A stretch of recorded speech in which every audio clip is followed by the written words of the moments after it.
يا مساء الفل والياسمين على جمهوري الجميل، منورني النهارده. بدأت يومي بلقمة هنية. كملوا معايا الفيديو للآخر عشان تشوفوا النتيجة، بجد صدمتني.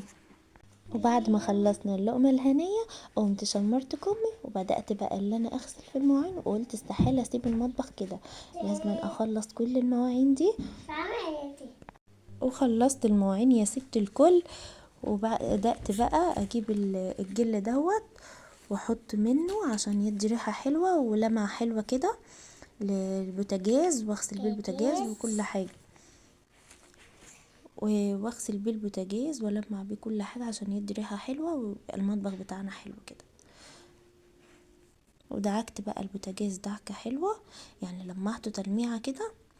واستنوني بقى في فيديوهات كتيرة جدا فيها روتينات كتيرة جدا ان شاء الله، قوية للتنظيف، سهلة وبسيطة وبسرعة. وكده خلصنا البوتاجاز بتاعنا يا ستي الكل، وخلصنا المطبخ بتاعنا، ما كملش معانا حاجة.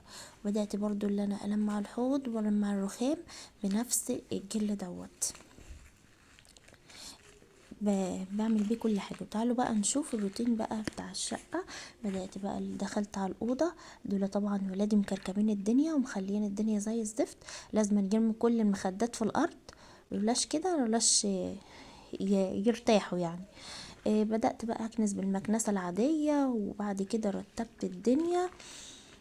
وجبت كمان بعد ما كنست بالمكنسة العادية جبت المكنسة اللي بالكهرباء وكنست بيها علشان خاطر لو في تراب ولا في اي حاجة تتحاش.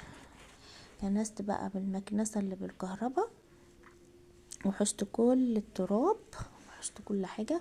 اتصدمت بجد من اللي طلع من السجاد، ما كنتش متخيلة اللي هيطلع التراب دوت.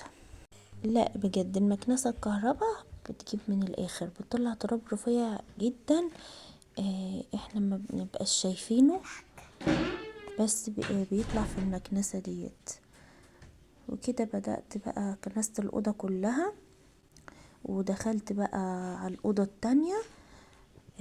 كنستها اللي هي الصالة يعني، كنستها برضو بالمكنسة الكهرباء تاني، عدت عليها تاني التراب الرفيع كله.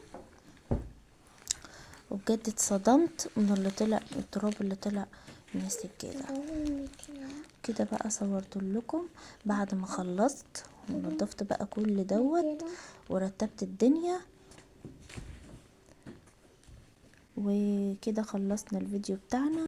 بس قبل ما اقفل الفيديو بقى ما تنسيش تشترك في القناة، تفعيل الجرس على الكل، ولايك حلوة منكم وكومنتي جميل منك. اتمنى ان كل الناس تشرفني في قناة. اشوفكم في يوم جديد مع روتين